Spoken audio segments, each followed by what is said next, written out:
பனிகள்லையும் வெயிலையும் தாங்குற அளவுக்கு ஒரு அகோரிகள் இருக்கணும். ஏன்னா அதுதான் பயிற்சி. வேறுபாடு பார்க்க கூடாது, காலநிலை கூட வேறுபாடு பார்க்க கூடாதுன்ற மாதிரி எதுலையுமே வேறுபாடு பார்க்க கூடாது. கடவுள் வாக்குதான் அகோரி வாக்கு. அதே மாதிரி அகோரி ஒண்ணு சொல்லிட்டாருன்னா அது 100% தான்.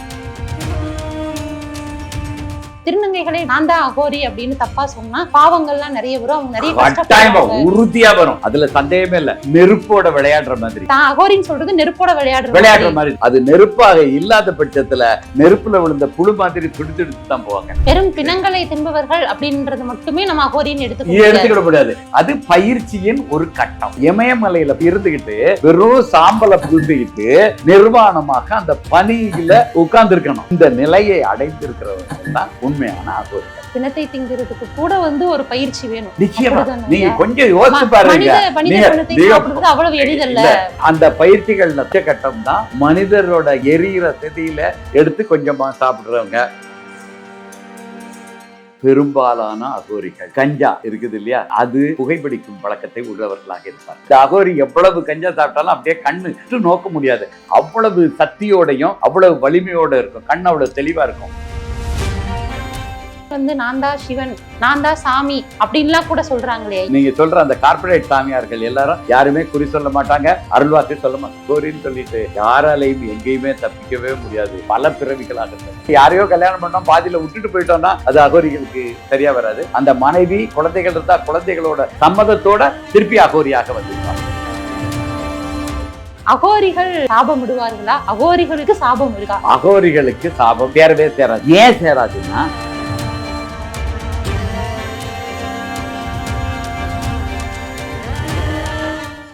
Study in Singapore, Mauritius. Easy entry to Canada, UK, Europe, Australia, New Zealand. For admission contact 7904-710-512. லகரம் நேயர்களுக்கு வணக்கம். இன்றைய சிறப்பு நேர்காணல நம்மளோட இணைஞ்சிருக்கிறாங்க இந்த வேத மறுமலர்ச்சி இயக்கத்தின் தலைவர் ஐயா திரு மூங்கிலடிகளார் அவர்கள். வணக்கம் ஐயா. வணக்கம் ஐயா. இப்போ சித்தர்களை பத்தி நீங்க வரிசையா பேசிட்டு வரீங்க. ஆனா இன்றைய காலகட்டத்துல நிறைய பேர் அகோரிகள் அப்படின்னு சொல்லிட்டு வராங்க. இப்போ சமீபத்துல கூட நம்ம பார்த்தோம்னா கலையரசன் அப்படின்ற ஒரு தம்பி நான் தான் அகோரி அப்படின்ற மாதிரி சொல்லிட்டு வராரு. இந்த சித்தர்களுக்கும் அகோரிகளுக்கும் என்ன ஐயா வித்தியாசம்? ஏன் இப்படி எல்லாம் வராங்க? அதாவது சித்தர்களுக்குன்னா யாருங்கிறது நம்ம ஏற்கனவே பார்த்தோம். சித்துக்களை கடந்தவர்கள், சித்துக்களை அத்தவர்கள், சித்துக்களை தாண்டியவர்கள்.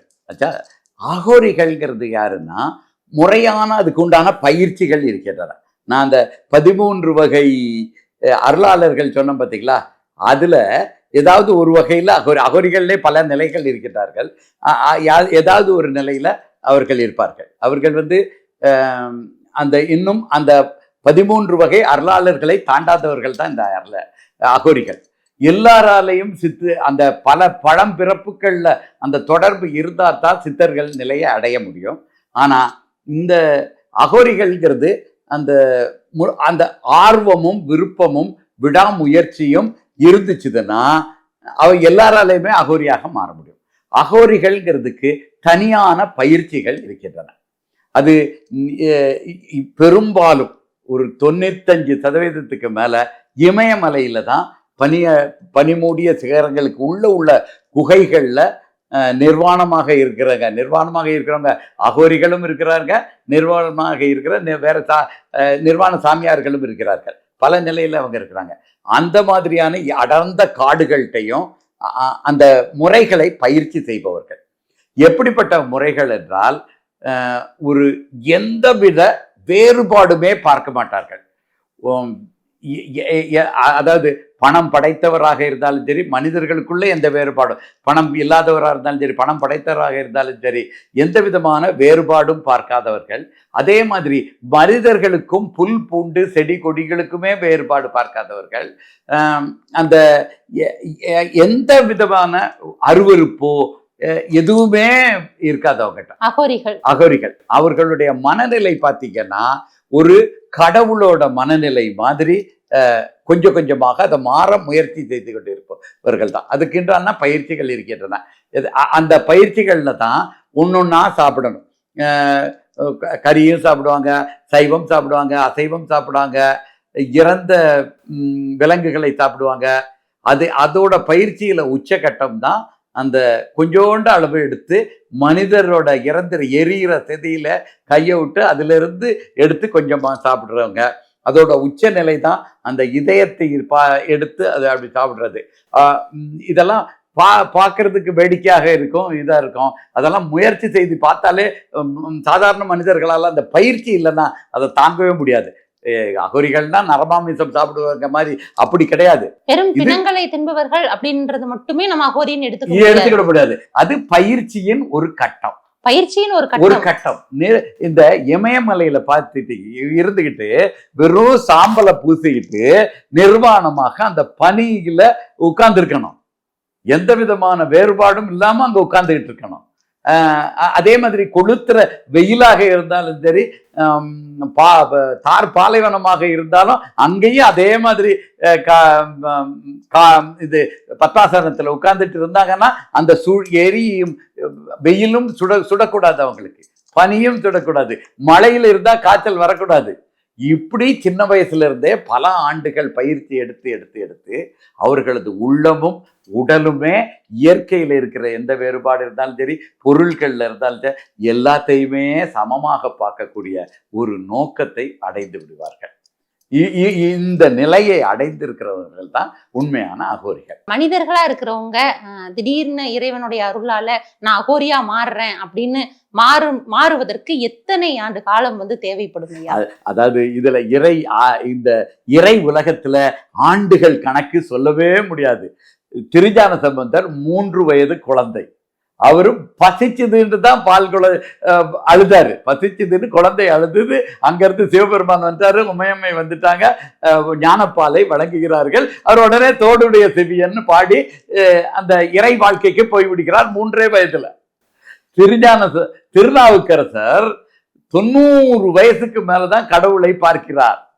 முட்டி தேஞ்சி நடக்க முடியாம உடல்ல வலுவிழந்து முட்டி தேய தேய நடந்து ரத்தம் சொட்ட சொட்ட சொட்ட வந்த பிறகுதான் காட்சி கொடுக்கிறார். யாருக்கு எப்பொழுது? அதுக்காக சிவபெருமான் திருஞான சம்பந்தரை வேறு மாதிரியும் திருநாவுக்கரசரை வேறு மாதிரியா பார்த்தது கிடையாது. இவருடைய நிலைப்படி 90 வயசுக்கு மேலதான் இவருக்கு அந்த சிவபெருமானை பார்க்கும் நிலை கிடைத்தது. அவருக்கு 3 வயதிலே கிடைத்தது. இதெல்லாம் காரணம் என்னன்னா முற்பிறவிகள், பல முற்பிறவிகளாக நமக்கு கிடைத்ததன் அடிப்படையில் இருக்கு. யாரும் எப்படியும் அகோரியாக மாறுவதற்கு எவ்வளவு காலம் ஆகுதுன்னு சொல்ல முடியாது.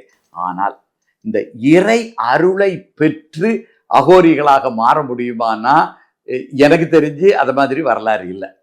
ஏன்னா இறை அருளை பெற்று அவர் அருளாளராக மாற முடியும், இறை அருளை பெற்று சித்து விளையாடல்காரராக மாற முடியும், இந்த இறை அருளை பெற்று அருளாடு நாயகங்களாக மாற முடியும், அருள் வாக்கு சொல்பவர்களாக மாற முடியும், பிறருக்கு நலம் விளைவிப்பவர்களாக இறை அருள் இருந்துச்சுன்னா முடியும். ஆனா அகோரிங்கிறது உடலாலும் மனதாலும் அந்த பக்குவப்பட வேண்டும், சூடு தெரியக்கூடாது. அந்த மாதிரியான பயிற்சிகள் உடலுக்கே ரொம்ப அதிகமான பயிற்சிகள் தேவை. அவங்க எல்லா உணவையும் உண்டு விட மாட்டார்கள்.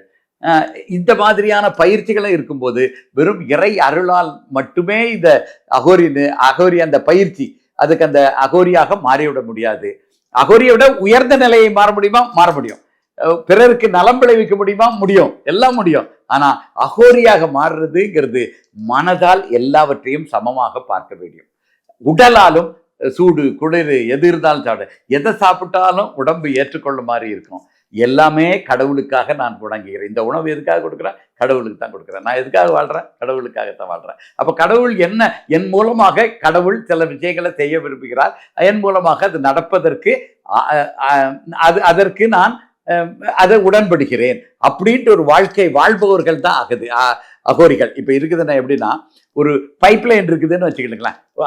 அந்த ஒரு பைப்லைன் இருக்கிறது, அதுல இருந்து இந்த தண்ணீர் டேங்க்ல இருந்து தண்ணீர் போகிறதுனா, தண்ணீர் தொட்டியில இருந்து அந்த பைப் வழியாக போகிறதுனா, அந்த அகோரிகள் அந்த பைப்லைன் மாதிரி அந்த முழுமையான இறையாற்றலும் அவர்கள் மூலமாக மக்களுக்கு சென்று சேர்வதற்கு செய்கிறோங்க. அதுக்கு உடலாலும் பக்குவப்பட வேண்டும், மனதாலும் பக்குவப்பட வேண்டும், அருளாலும் பக்குவப்பட வேண்டும்.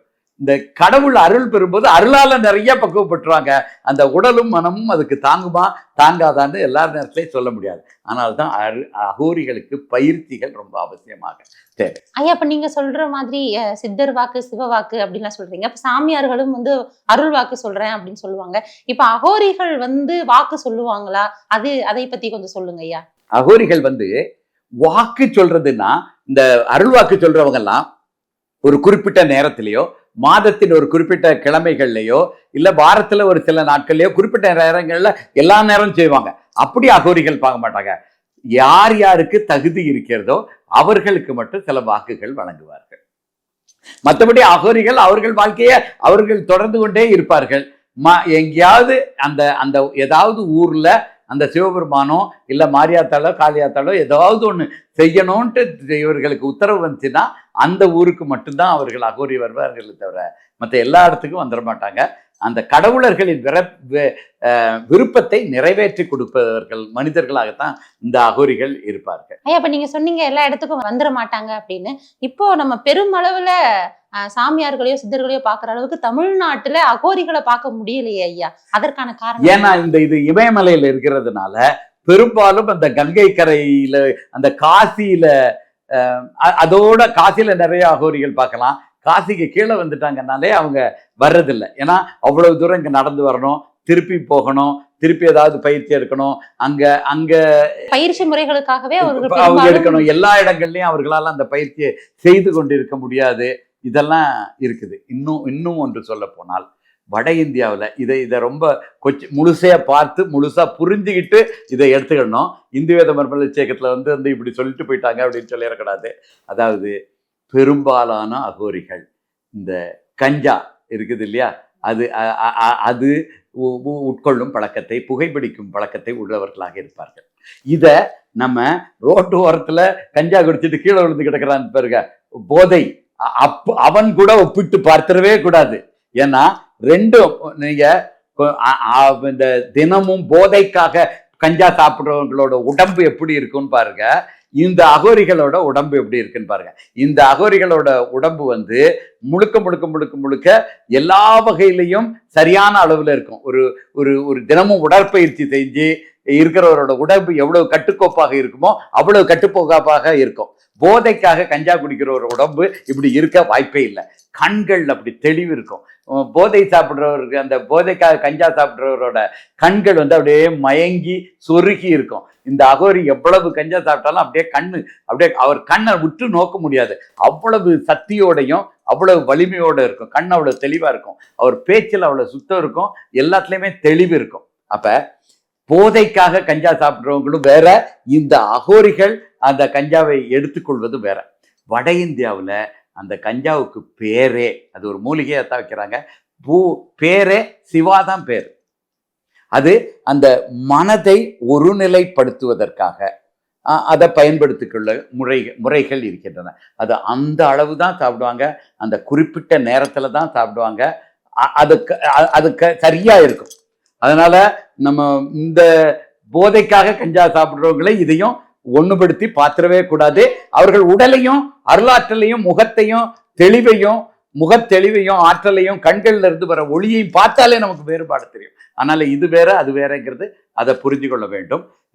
அப்படி இருக்கும் பொழுது அந்த பயிற்சி எடுக்கும் பொழுது என்னன்னா, கஞ்சாவுக்கு ஒரு குணம் இருக்கிறது. என்ன குணம்னா, எதை நினைச்சுக்கிட்டு இருக்கிறோமோ அதிலேயே மனசு முழுக்க முழுக்க முழுக்க ஒன்றிவிடும். அப்படியே 100% மனசு ஒன்றிவிடும். இந்த ஆரம்ப காலத்துல பயிற்சி எடுக்கிறாங்க இல்லையா, பனிக்கட்டியில கொண்டு போய் உங்களை உட்கார வச்சோன்னா அது தாங்கவே முடியாது. அதை மாதிரி நேரத்துல கொஞ்சம் கொஞ்சமா அதை எடுப்பாங்க. அவர்களுக்கு என்ன அளவு தெரியும் அதை ஒரு மூலிகையாக பயன்படுத்துவார்கள்.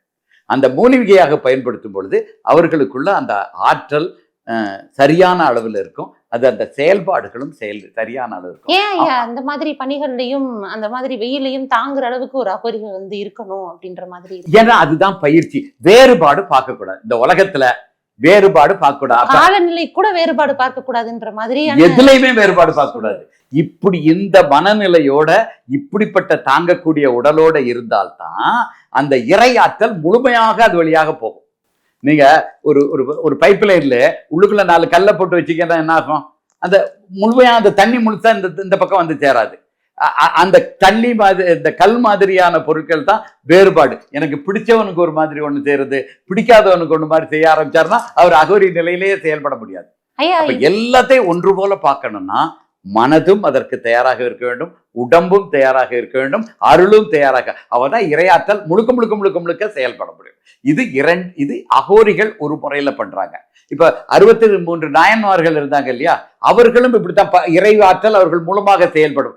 இவர்கள் எப்படி நாயன்மார்கள் எப்படி பண்றாங்கன்னா முழுக்க முழுக்க பத்தி பத்தி பத்தி பத்தி இறை சிவபெருமான் சிவபெருமான் எது செஞ்சாலும் சிவபெருமான். அகோரிகள் மாதிரி இவர்களுக்கு உடம்பு அந்த மாதிரி இருக்கணுங்கிறது இல்ல, உடம்பு எப்படி வேணாலும் இருக்கலாம். ஆனா அந்த பத்தியினால முழுக்க முழுக்க முழுக்க இறை ஆற்றல் முழுமையாக செயல்படும்.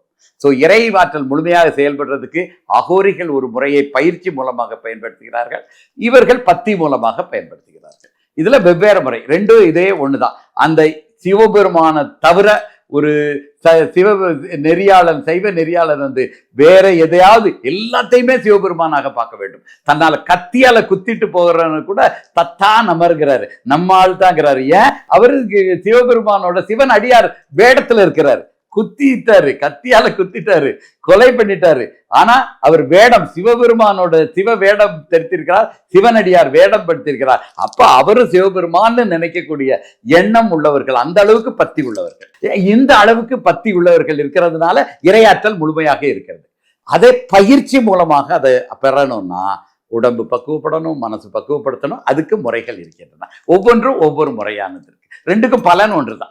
இப்ப நீங்க சொன்னீங்கல்ல உடல் வந்து பக்குவப்படணும் அப்படின்ற மாதிரி, இப்ப அகோரிகள்லாம் வந்து அதே நிலையில தான் இருப்பாங்களா, இல்ல திருமண உறவுல எல்லாம் வந்து ஈடுபடுவாங்களா ஐயா? திருமண உறவுங்கிறது கட்டாயம்ட்டு இல்ல. அவர்கள் சில அகோரிகள் வந்து இல்லறத்திலே இருந்துகிட்டு இருக்காங்க. ஆனா பெரும்பாலான அகோரிகள் வந்து இல்லறத்திலிருந்து இல்லறத்தை நிறைவு செய்து விட்டு அடுத்த நிலைக்கு வருவாங்க. ஏன்னா இந்த முழுமையான இறையாற்றலை வெளிக்கொண்டு வர்றது இருக்குது இல்லையா, அது இல்லறத்திலே முறையான இல்லறம். ஒண்ணு வந்து முழுக்க முழுக்க பத்தியாக பார்க்கறது, தன்னை கொன்றவனையுமே சிவனின் வடிவமாக பார்க்கறது, சிவன் உடை தரித்திருக்கிறதுனால, சிவனடியார் உடை தரித்திருக்கிறதுனால.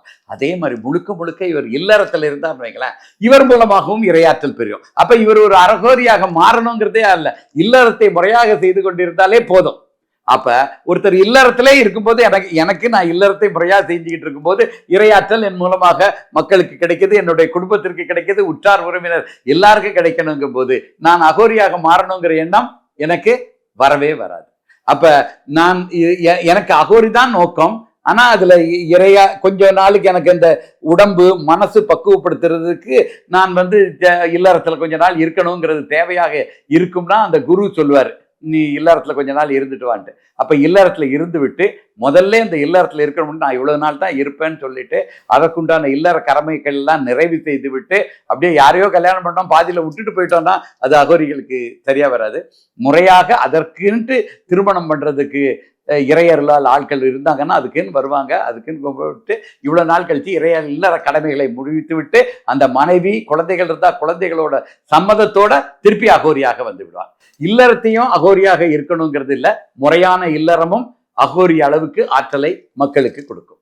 அதனால இந்த இல்லறத்துல இருந்துகிட்டு அகோரியா இருக்கணுங்கிறது அவசியமே இல்லை. இது அகோரியாக நான் பயிற்சியாக மாறணுங்கிற விருப்பம் உள்ளவர்கள் இப்படி மாறிடுவாங்க. இப்போ அகோரிகளை பத்தி இப்போ நீங்க ஒரு பிம்பம் சொல்றீங்க இல்லையா, இப்போ சமீபத்துல வெளிவந்த ஒரு செய்திகளின்படி நீங்களும் அந்த காணொலிகளை பார்த்திருப்பீங்க. ஒரு தம்பி கலையரசன் அப்படின்ற ஒரு பையன் இந்த மாதிரி வந்து அகோரி ஆயிட்டாருன்னு அவருடைய மனைவி கூட வந்து சப்போர்ட் பண்றாங்க. காளி தேவியை வந்து நான் நிர்வாணமா பார்த்தேன் அப்படின்னு சொல்றதா இருக்கட்டும், மக்களுக்கு வந்து அருள் சொல்றேன் இவ்வளவு அப்படின்ற மாதிரி பேசுறதா இருக்கட்டும், இந்த மாதிரியான நடைமுறைகள்லாம் வந்து நம்ம பார்க்க முடியுது. இதை பத்தி உங்களுடைய பார்வை என்ன ஐயா? அதாவது இந்து வேத மரபுல இயக்கத்துல இருந்து தனிப்பட்ட எவரையுமே நாங்க விமர்சனம் பண்ண மாட்டோம். சரிங்க ஐயா. அதான் அவர் சொல்றாரு, அது மக்கள் விழிப்புணர்வுடன் இருங்கள், நீங்க இதுல விழிப்புணர்வா இருக்கணும். எப்படிங்கிறது அகோரிகளுக்குள்ள சில குணங்கள் நான் சொல்லியிருக்கேன். எந்த வேறுபாடும் பார்க்க மாட்டார், அப்படி இருக்கிறாரான்னு பாருங்க. அவருடைய உடல் எல்லாத்தையும் தாங்குற மாதிரி இருக்குதான்னு பாருங்க. மனம் எந்த ஆசையினால இருக்குதா, பொருளாசை பொருளாசை இதெல்லாம் இருக்குதா இல்லையான்னு பாருங்க. அவர் சொல்றதுல எவ்வளவு நடக்குதுன்னு பாருங்க.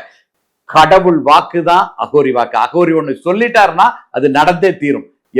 எந்த அளவுக்குன்னா நமக்கு அந்த அபிராமி பட்டர் இருந்தார் இல்லையா, இன்னைக்கு நிலவு வரும்னா அமாவாசை அன்னைக்கு அவருக்காக நிலவு வரும். அதே மாதிரி அகோரி ஒண்ணு சொல்லிட்டாருன்னா அது 100% நடக்கும். இதெல்லாம் பாருங்க, அவருடைய உடலை பாருங்க, தாங்குதான் பாருங்க, வேறுபாடு இல்லாம மனத்துல இருக்காரான்னு பாருங்க, அடுத்தது அவருடைய ஒளி எல்லாம் பாருங்க, அவர் வாக்கு கடவுள் வாக்காகவே இருக்குதா, 100% நடக்குதான்னு பாருங்க. இதெல்லாம் இருந்துச்சுன்னா அகோரின்னு வச்சுக்கிட்டுங்க, இல்லைன்னா அது உங்கள் விருப்பம். நீங்க சொல்ற மாதிரி பிணத்தை திங்கிறதுக்கு கூட வந்து ஒரு பயிற்சி வேணும். ஒரு பயிற்சி இருந்தா மட்டும்தான் அந்த பிணங்களை கூட வந்து சாப்பிட முடியும். நிச்சயமா நீங்க கொஞ்சம் யோசிச்சு பாருங்க. மனித பிணத்தை சாப்பிடுவது அவ்வளவு எளிதல்ல. வெறும் நீங்க இப்ப ஒரு பிணத்தை தொட்டு கும்பிடுறவங்க கூட எவ்வளவு இதா தொட்டு கும்பிடுறாங்கன்னு பாருங்க. கையை அதை வச்சுட்டு ஒரு 3 நிமிஷம் கூட அவங்களால பிடிச்சிட்டு இருக்க முடியாது. அதை பிடிச்சு பிச்சு எடுக்கணும்னாலே மருத்துவத்துல படிக்கிற கல்லூரிகளே முதல் நாள் அனாட்டமில பிணத்து அந்த அறுவை சிகிச்சை செஞ்சு கற்றுக்கொள்ளும் பொழுது பல பேர் அதுல மயங்கி விழுந்துருவாங்க, வாந்தி எடுத்துருவாங்க. ஆண் பெண் எல்லாருமே அப்படித்தான் இருப்பாங்க. அது அருவருப்பா தான் பார்த்துக்கிட்டு இருக்கிறது தான் மருத்துவருக்கு பயிற்சியிலே அது இருக்குது. பல பேரை பார்த்து பார்த்து பார்த்து பார்த்து பார்த்து தான் அதுல இருந்து அவர்கள் வெளிவருகிறார்கள். ஆனால் அது இருந்தாலும் முறையான பயிற்சி இல்லாம முடியாது, தெய்வீக ஆற்றல் இல்லாம முடியாது, அகோரி ஆகணுங்கிற அந்த குறிக்கோள் இல்லாம அதெல்லாம் செய்யவே முடியாது. உடம்பும் அதை சீரணிக்காது. இதெல்லாம் தான் பார்த்து நம்ம புரிஞ்சுக்கணும். அகோரி வந்து தமிழர் வழிபாட்டு முறையில வருமா ஐயா? அதாவது உலகத்துல இருக்கிற எல்லா முறைகளுமே தமிழர் வழிபாட்டு முறை தான். இதுல வேறுபாடுத்து பார்க்க வேண்டியதே இல்லை. ஏன்னா நான் முதல்ல சொன்ன 11 சித்தர்கள்ல அண்ட பேரண்டங்கள்ல இருந்து 11 சித்தர்கள் குழு வர்றாங்க, 18 பேர் வர்றாங்க. அந்த குழுவின் தலைவராக வர்றவர் தான் ஆதிசிவனார். அவர் தான் இந்து வேதத்தையும் இந்து மதத்தையும் மக்களுக்கு வழங்குறார். இதுல இருந்து தான் ஒவ்வொரு மக்கள் வெவ்வேறு இடங்களுக்கு போக போக போக அந்தந்த காலத்துல அந்தந்த கடவுளர்களால இறை தூதர்கள் அனுப்பி வைக்கப்படுகிறார்கள். வெவ்வேறு நாடுகள்ல அனுப்பப்படுகிறார்கள். இறை தூதர்கள் அந்த காலத்துல அந்த மக்களுக்கு என்ன தேவையோ அதை புனித நூல்களாக வழங்கி இருக்கிறார்கள். இந்து மதத்தை பொறுத்தளவில் நாங்கள் புத்தகங்கள் வெளியிட்டு இருக்கிறோம். இறை நூல்கள் அனைத்துமே இறை அருளால் இறை தூதர்கள் மூலமாக வழங்கப்பட்டவை. அதுல எந்த விதமான வேறுபாடோ மாறுபாடோ கிடையாது. இப்ப ஜெபம் பண்றோம் அப்படின்ட்டு நம்ம கிறிஸ்தவர்கள் சொல்லுவாங்க. அது என்ன? செவித்தல். ஜெபம் செவித்தல்னா என்னன்னா, வேண்டுகோள் சொல்லும்போது பல முறைகள்ல இருக்கிறது. இறைவனது காதிலேயே இறைவனுக்கும் உங்களுக்கும் கேட்கிறாப்புல உங்களுடைய வேண்டுகோளை வைக்கிறது. அதுக்கு பேரு செவித்தல். காதுல போய் சொல்ற மாதிரி அந்த அளவு சத்தத்துல சொல்ற பேரு செவித்தல். இவ்வளவுதான். இதே மாதிரி எல்லா முறைகளையும் ஆலயம் தொழுவது சாலவும் நன்று. இஸ்லாமியர்கள் தொழுறாங்கன்னா ஆலயம் தொழுவது சாலமும் நன்று அப்படின்ட்டு உலகத்துல இருக்கிற எல்லா விதமான பழக்க வழக்கங்களும் அது தவறான மூடப்பழக்கங்களாக இல்லாத வரைக்கும் இங்க இருந்து தான் அடிப்படையில போயிருக்கும். அங்க போய் அந்தந்த கட்டங்களுக்கு ஏற்றாப்போல மாறி இருக்கும், திரிந்திருக்கும். உலகம் முழுவதுமே, இந்தியா முழுவதுமே தமிழ் மொழிதான் பேசப்பட்டு இருந்தது ஒரு காலத்துல. சிந்துசமவெளி நாகரிகத்துல பாத்தீங்கன்னா அந்த எழுத்துக்கள் கண்டுபிடிக்கப்பட்டிருக்கின்றன. அந்த எழுத்துக்களை உலகத்துல வேற பல மொழிகள் கூட, பல பழைய மொழிகள் கூடயும் இணைச்சு பார்த்துட்டாங்க, பொருள் கிடைக்கல. ஆனா கீழடியில கிடைக்கிற இந்த ஓடுகள், ஆதிச்சநல்லூர்ல கிடைத்த எழுத்துக்கள், இதோட ஒப்பிட்டு பார்க்கும் பொழுது அந்த சிந்துசமவெளி நாகரிகத்தின் எழுத்துக்கள் சரியா பொருந்தி வருது. அப்ப இந்தியா முழுவதும் தமிழர்கள் தான் ஒரு காலத்துல வந்திருக்கிறார்கள். அகோரிகள்ங்கிறதும் இந்தியா இந்த தமிழர்களின் பழக்க வழக்கங்கள் தான், இந்து வேதத்தின் இந்து மதத்தின் பழக்க வழக்கங்கள் தான். ஆனா அந்த பயிற்சி களம்ங்கிறது முழுக்க முழுக்க அந்த வெப்பமும் இருக்கணும், குளிரும் இருக்கணும், பனியும் இருக்கணும், ஆறு ஓடணும், அது எப்பவுமே ஓடிக்கிட்டு வேண்டி இருக்க வேண்டும், பல மூலிகைகள் இருக்க வேண்டும். இப்படி பல இடங்களுக்கும் அந்த இமயமலையில எல்லாம் இருக்கிறதுனால அங்க அகோரிகளுக்கு அந்த பயிற்சி களத்தை எடுத்துக்கொள்வதற்கு தயாராக இருக்கிறதுனால அது சாதகமான சூழலை வழங்குவதனால குகைகள் இருக்கணும், குகைகள்ல பல நாட்கள் இருக்க வேண்டும், யாருடைய தொந்தரவும் இருக்கக்கூடாது. இப்படியெல்லாம் அந்த சூழல் இருக்கிறதுனால அங்க அதிகமாக அகோரிகள் உருவாகிறார்கள். இங்க அந்த சூழல்கள்லாம் இல்லாததான் இப்பவுமே இங்கேயும் இருக்குது. கொல்லிமலை காடுகள்லாம் மனிதன் கால்படாத இடங்கள் இருக்கிறாங்க. அங்கெல்லாம் பயிற்சி செய்து கொண்டு இருக்கிறவர்கள் இருந்து கொண்டு தான் இருக்கிறார்கள். ஆனா அவங்க மனிதர்கள்ட்ட இங்க வர்றதில்லை. இதனால்தான் அங்க இருக்கிறது தெரியுது, இங்க இருக்கிறது தெரியல. அடுத்தது அகோரிகள்ல பல நிலைகள் இருக்கின்றன. இந்த வெளியே வர்றவங்க எல்லாருமே பெரும்பாலும் இந்த இதுல கும்பமேளால அலகாபாத்லயும் பிரயாகையிலையும் இதுலையும் கலந்து கொள்வார்கள். அவங்கெல்லாம் சாமியார்கள் வர்றவங்கெல்லாம் அந்த அகோரி பயிற்சி எடுத்துக்கொண்டிருப்பவர்கள். அவர்கள் முழுமையான அகோரிகளாக மாறிவிட்டார்கள்னு சொல்ல முடியாது.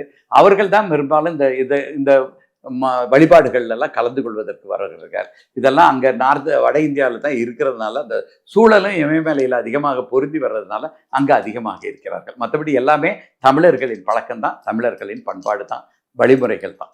அகோரிகள் சாபம் விடுவார்களா? அகோரிகளுக்கு சாபம் இருக்கா? அதை பத்தி சொல்லுங்க ஐயா. அகோரிகளுக்கு சாபம் சேரவே சேராது.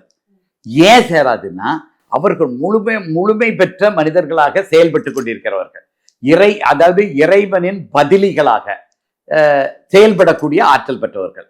அப்ப ஒருத்தருக்கு சாபம் எப்ப வரும்னா இப்பனா அவருக்கு மனசுல சஞ்சலம் வந்து விட்டது, எல்லாத்தையும் சரியாக பார்க்க முடியவில்லை, ஒப்பு நோக்கி பார்க்க முடியவில்லை, இதுல ஒன்றின்பால் அதிகமாக ஈர்க்கப்படுகிறார், அப்படிதான் அகோரி நிலையில இருந்து கீழே வந்துடுறாரு. அப்ப சாபம் வந்துடும், பாபங்கள் வந்துடும். திருநங்கைகளே இப்ப நிறைய பேர் வந்து சாமியாரா இருக்கிறாங்க. அவங்க என்ன சொன்னாங்கன்னா, இந்த மாதிரி ஒருவேளை நான் தான் அகோரி அப்படின்னு தப்பா சொன்னா அவங்களுக்கு வந்து நிறைய பாவங்கள்லாம் நிறைய வரும், அவங்க நிறைய கஷ்டப்படுவாங்க. உறுதியா வரும், அதுல சந்தேகமே இல்ல. பொய்யா தன்னை அகோரின்னு சொல்றவங்களுக்கு கண்டிப்பா சாபம் வருமா? கட்டாயமா வரும், கட்டாயமா வரும். இதெல்லாம் நெருப்போட விளையாடுற மாதிரி. அகோரிகள் தான் அகோரின்னு சொல்றது நெருப்போட விளையாடுற மாதிரி தான். உண்மையிலே அது நெருப்பாக இருந்தா அந்த நெருப்போடு நெருப்பாக இணைந்து அவர்களால செயல்பட முடியும். அது நெருப்பாக இல்லாத பட்சத்துல அப்படியே நெருப்புல விழுந்த புழு மாதிரி துடித்துடுத்து தான் போவாங்க. நிச்சயமாக இதெல்லாம் உலகத்தை ஏமாத்துற மாதிரி இருக்குமே தவிர, ஆனா இதெல்லாம் ரொம்ப நாளைக்கு போகாது. பல பிறவிகளாக அந்த சாபங்கள் தொடரும். பொய்யாக வேடமிட்டார்கள். ஏமாற்று வேலைகள் செய்பவர்களை விட ஏமாற்று வேலைகள் செய்பவர்களை விட தன் அகோரின்னு சொல்றவங்க அதிகமான அளவிற்கு பாவத்தை கட்டாயமா. ஏன்னா என்ன பொய் சொல்றோங்கிறது இருக்குது இல்லையா? இப்ப ஒருத்தர் நான் வந்து ஒரு அரசாங்கத்துல ஒரு பணியாளராக இருக்கிறேன்னு ஒருத்தர் சொன்னா அவருக்கு ஓரளவுக்கு இது கொடுப்பாங்க, தண்டனை கொடுப்பாங்க. நான் தான் மந்திரியா இருக்கிறேன், இல்ல நான் தான் இந்த நிலையில இருக்கிறேன், நான் தான் ஒரு IAS அலுவலராக இருக்கிறேன் அப்படின்னு சொல்லும்போது அதிகமான தவறுகள் செய்வார், அதிகமான அவருக்கு தண்டனை தான் கிடைக்கும். அதே மாதிரி அகோரின்னு சொல்லிட்டு யாராலையும் எங்கேயுமே தப்பிக்கவே முடியாது, நிச்சயமாக தப்பிக்கவே முடியாது. உறுதியாக அவர்களுக்கு தண்டனை பல பிறவிகளாக தொடரும். இப்போ சாமியார்கள் அப்படின்னு வரும்பொழுது நிறைய பேர் வந்து தன்னைத்தானே வந்து நான் தான் சிவன், நான் தான் சாமி அப்படின்லாம் கூட சொல்றாங்களே ஐயா, அதை பத்தி என்ன ஐயா நினைக்கிறீங்க? ஒரு குறிப்பிட்ட ஆட்களை பார்க்காதீங்க. கடவுள் மனித வடிவில் செயல்படுவாரானா செயல்படுவார். அருளாளிகள், மருளாளிகள், அருளாடு நாயகங்கள், மருளாடு நாயகங்கள், இப்படியெல்லாம் இருக்கிறாங்க. அந்த கோயில்ல சாமி வந்து ஆடுறதுங்கிறது நான் சின்ன வயசா இருக்கும் போதெல்லாம் ஒரு 70-80 வருடங்களுக்கு முன்னாடி எல்லாம் சாமி வந்து ஒன்று சொல்லிச்சுதுன்னா அது முழுக்க முழுக்க நடக்கும். அவர் அருளை வச்சு கொண்டே தான் அங்க அருள் ஆடிக்கொண்டிருப்பார். அந்த சாமி எங்க இருந்தாலும் சரி, இவரு சில பேர்லாம் இருப்பாங்க, ஒரு சாமியாடி இருப்பாரு, அவர் இறந்து போயிடுறாரு. அவருடைய பரம்பரையில யாரு சாமி வர போறாருன்னா யாருக்கும் தெரியாது. இந்த வருடம் யாருமே ஏன்னா ஏற்கனவே இருந்த சாமியாடி இறந்து போயிடுறாரு. அப்ப அடுத்து யார் வர போறாங்கன்னு தெரியாது. அதனால ஊர் மக்களே யார் சாமியா போறாருன்னு தெரியாது, சாமி ஆடிட்டு வர போறாருன்னு தெரியாது. அப்ப அந்த சாமி ஆட போறாரு பாருங்க, அவருக்குமே தெரியாது. அவர் எங்கேயாவது ஒரு வயல்ல உழுது கொண்டிருக்கலாம், சும்மா வீட்டுல தூங்கி கொண்டிருக்கலாம், இல்ல ஏதாவது அலுவலகத்துல பணிபுரிந்து கொண்டிருக்கலாம், கடையில உட்கார்ந்துகிட்டு இருக்கலாம். அந்த காலத்துல எல்லாம் பாத்தீங்கன்னா நான் கண்கூடா பல இடங்கள்ல பார்த்திருக்கிறேன். அவர் அந்த திருவிழா ஆரம்பிச்சு இங்க கொடி ஏற்றுன உடனே அவர் எங்க இருக்காருன்னு தெரியாது, என்ன செய்வாருன்னு தெரியாது, அங்க இருந்து அப்படியே அருள் ஆடிக்கிட்டே அப்படியே நடந்து ஓட்டமும் நடையுமா கோயில்ல வந்து உட்கார்ந்துறாரு. ஏன் வந்தாருன்னு அவருக்கு தெரியாது. நேத்து வரைக்கும் ஒரு பெரிய அருளாளரா ஏதாவது மாயங்கள் புரிஞ்சாரா நான் புரியல, ரொம்ப அந்த சாமியை கும்பிட்டாரா நான் கும்பிடல. ஆனா அந்த பரம்பரையில தேர்ந்தெடுத்து அந்த சாமி வந்துடும். அதற்கு பிறகு வருடம் அந்த குறிப்பிட்ட நேரத்துல திருவிழா நேரத்துல வருவாரு, சாமியோட பதிலியாகவே செயல்பட்டு விடுவார். திருவிழா முடிஞ்ச உடனே அவர் திருப்பி போயிடுவார். இப்படி நடந்து அவர் சொல்றதெல்லாம் 100% நடக்கும். எல்லாமே இப்படி நடந்து கொண்டிருக்கிறது தான். ஆனா காலப்போக்கில் என்ன ஆச்சுதுன்னா அப்புறம் அந்த அருள் வருவதில்லை. அதற்கு பெரும்பாலான காரணம் என்னன்னு பார்த்தீங்கன்னா, அந்த கோயில்ல நடைமுறைகள் மாற்றப்பட்டிருக்கும். அந்த முன்றி இருந்த முறைகள் எல்லாம் இது வந்து மனித நேயத்துக்கு ஒவ்வாதது அப்படின்னு சொல்லி அந்த கோயில்ல எதையாவது ஒன்று மாற்றி வச்சிருப்பாங்க. மாத்தின உடனே என்னாகும், அந்த ஒரு கடவுள், அந்த குடும்ப ஆண்டவர், குலதெய்வம், கிராம தேவர் தேவதையெல்லாம் ஒரு பற்றோடும் பாசத்தோடும் இருப்பாங்க. ஒரு கிராம தேவர் தேவதை வந்து அந்த கிராமத்துல இருக்கிறவங்க எல்லாரையுமே தன்னுடைய குழந்தைகளாக பார்ப்பாங்க. குலதெய்வம் தன்னுடைய பேரன் பேத்தியாக பார்ப்பார்கள். அப்படி பற்றோடும் பாசத்தோடு இருக்கும் பொழுது அந்த கோயில் கருவறையில அவங்களுக்கு உத்தரவு இல்லாம எதையாவது மாற்றி வச்சுட்டாங்க, இப்படி வச்சுட்டாங்க, அப்படி வச்சுட்டாங்க, இல்ல ஆடு கோழி பலி கொடுத்துக்கிட்டு இருந்ததை ஜீவகாருண்யம்னு நினைச்சு அதை நிறுத்திட்டாங்க, இப்படி எல்லாம் இருந்துச்சுன்னா அந்த சாமிக்கு கோவம் வந்துடும். இனிமேல் நான் என் ஆற்றலை இவங்களுக்கு காட்டப் போவதில்லை அப்படின்னு சொல்லி மாற்றிடுவாங்க. அப்படின்ட்டு நிறுத்திடுவாங்க. அந்த அருளை யாரும் உணராமல் போய்விடுவாங்க. கடவுள் வந்து இந்த மாதிரி எல்லாம் பண்றாங்கன்னு சொல்லும்போது, இப்ப ஈசா யோகா மையம் போன்ற மையங்கள்லாம் வந்து நிறைய பேர் நடத்துறாங்கல்ல, அங்க இருக்கிறவங்களுக்கு எல்லாம் வந்து அருள் வருதே ஐயா? நம்ம ஏற்கனவே பார்த்தோம் இல்லையா, அந்த அருள் இதுல இருந்தது. அந்த கோயில்ல அருள் குறைஞ்சு போயிருச்சுதுன்னா, கோயில்ல அருள் குறைஞ்சு போறதுக்கு பல காரணங்களுக்கெல்லாம் அந்த முறைகளை மாற்றி வச்சதுதான் சாமியை கோவப்பட்டுட்டு அருளை கொடுக்காம இருக்கலாம். இப்படி இருக்கும் பொழுது அந்த தொடர்ந்து அந்த அடுத்த ஆளுக்கு அருள் வராது. ஏன்னா சாமியோட அருள் இருந்துச்சுன்னா தான் அவர் சாமி ஆடுவார். அந்த சாமி ஆடலைன்னா என்ன ஆகும்? அவர் உடுக்க கட்டணும், இவருக்கு ஒரு தனிப்பட்ட மரியாதை போயிடும், என்ன செய்யறதுன்னு தெரியாது. நேற்று வரைக்கும் ஆடினவர் இல்லைன்னா யாரும் சாமியை குறைப்பட சொல்ல போறது இல்ல, சாமியில முறைய மாற்றணும்னு சொல்ல போறது இல்ல. நீ தான் என்னமோ தப்பு பண்ணிட்டான், தெய்வ குத்தம் பண்ணிட்டான், சாமி ஆடலனாலே தப்பா மாறிடுன்றதுக்காகவே நிறைய பேர் மாறிடல. என்ன சொல்லுவாங்க, இவர் என்னமோ தெய்வ குத்தம் பண்ணிட்டாருப்பா, என்னமோ தப்பு பண்ணிட்டாப்பா, அதனால தான் சாமி வரலப்பா அப்படின்னு சொல்லுவாரு. இப்படி ஊர்ல மரியாதை போயிடும். இதுக்காக என்ன செய்வாரு, சும்மா பொய்யா ஆட ஆரம்பிப்பாரு. பொய்யா ஆட ஆரம்பிச்சோன்னா அங்கெல்லாம் பாத்தீங்கன்னா திருவிழானா 7 நாள்னா 7 நாள் ஆடிக்கிட்டு இருப்பாரு. ஒரு வீதி விழா வருதுன்னா வீதி விழா சுத்தி வர்றது அவ்வளவு எரிச்சல உடம்பு தாங்காது. பிறகு என்னது, போதைப் பொருட்களை சாப்பிட்டு ஆட ஆரம்பிப்பாரு. பிறகு அதை சாப்பிட்டா தான் ஆட முடியுங்கிற நிலைமை வரும். அது கடைசியில குடிச்சிட்டு ஆடுறாருங்கிற நிலைமைக்கு பெரும்பாலான கோயில்கள்ல இப்பவும் குற்றச்சாட்டுகள் நடந்து கொண்டு இருக்கின்றன. இது ஒரு வகை. நீங்க சொல்ற இடங்கள்ல எல்லாம் பெரிய பெரிய அந்த கார்பரேட் சாமியார்கள்லாம் சொல்றாங்க இல்லையா, அவர்கள் யாரும் இந்த கடவுள் அருள் வந்து நான் ஆடுறேன்னு சொல்லவே மாட்டாங்க. யாருமே நீங்க சொல்ற அந்த கார்பரேட் சாமியார்கள் எல்லாரும் யாருமே குறி சொல்ல மாட்டாங்க, அருள்வாக்கு சொல்ல மாட்டாங்க. கடவுள்னு சொல்லிட்டு அவங்க வந்து கடவுள்ங்கிறது ஒரு தத்துவம்னு சொல்லுவாங்க, ஒரு வழிமுறை சொல்லுவாங்க, ஒரு ஒரு ஒரு ஒரு ஒரு ப்ராசஸ் சொல்லுவாங்க, அந்த அந்த வழிமுறை சொல்லுவாங்க. பலருக்கு அந்த வழிமுறை மேல ஈர்ப்பு இருக்கிறது, அவர்கள் போறாங்க. அப்ப இந்த கார்பரேட் சாமியார்கள் கிட்ட எல்லாம் வந்து ஒரு ஈர்ப்பு இருக்கிறதுனாலதான் மக்கள் போறாங்களே தவிர அவர்கள் கிட்ட இருந்து வர அருள் தன்னை குணப்படுத்தும் அப்படின்னு நம்பி போறது இல்ல. அப்படிதான் இல்ல இல்ல இல்ல இல்ல அங்க இருக்கிற அந்த சாமியார்கள் தான் இருக்கிறாங்க இல்லையா, நான் உனக்கு இந்த இதை நலப்படுத்துகிறேன் அப்படியெல்லாம் சொல்லி அவங்க நலப்படுத்துறதே கிடையாது. அப்படி அவங்க சொல்றதும் கிடையாது. சொன்னா தானே நீங்க தப்பா செய்யறாங்களா சரியா செய்யறாங்களான்னு சொல்றது. அவர்கள் கடவுளை வழிபடுவதற்கு நான் ஒரு முறை சொல்றேன் அப்படிங்கிறாங்க. சிவராத்திரின்னா இங்க வந்துருங்க, இப்படி பண்ணுங்க, இருங்க, இப்படி ஒரு முறை சொல்றாங்க. அவங்க ஒரு இதுல ஈஷா மையத்துல பாத்தீங்கன்னா தியான லிங்கம்னு ஒண்ணு வச்சிருக்கிறாங்க. அங்க போய் தியானம் பண்ணா இருக்குன்னு சொல்றாங்க. அங்க போய் ஒரு லேசா சட்டையுடைய லேசா சொன்னதாக டப்புன்னு சத்தம் கேட்கும். அதற்கேற்றாப்புல வடிவமைச்சு வச்சிருக்கிறாங்க. அங்க போய் வழிபடுங்க, உங்களுக்கு ஒரு அமைதி கிடைக்கும் அப்படின்னு சொல்லுவாங்களே தவிர நீங்க அங்க வந்து அந்த நோய் குணமாகும், அந்த நோய் குணமாகும் அப்படியெல்லாம் அவங்க சொல்றதே கிடையாது. ஆனால் அவர்கள் தப்பா போய் சொல்லி மக்களை இது பண்றாங்க அப்படிங்கிறதெல்லாம் இல்லை. இப்படி ஒரு வழிமுறைகள் சொல்லுகிறார்கள். அந்த வழிமுறை பயனுள்ளதா இல்லையாங்கிறத அங்க போய் பார்த்தவர்களால் தான் சொல்ல முடியுமே தவிர நம்ம இங்க இருந்துட்டு வெளியே இருந்துட்டு அதை ஒரு சொல்றது வந்து சரியாக இருக்காது. சரிங்க ஐயா, இவ்வளவு நேரம் எங்களோட இணைஞ்சிருந்த நிறைய விஷயங்களை எங்களோட பகிர்ந்து கொண்டமைக்கு நன்றி ஐயா.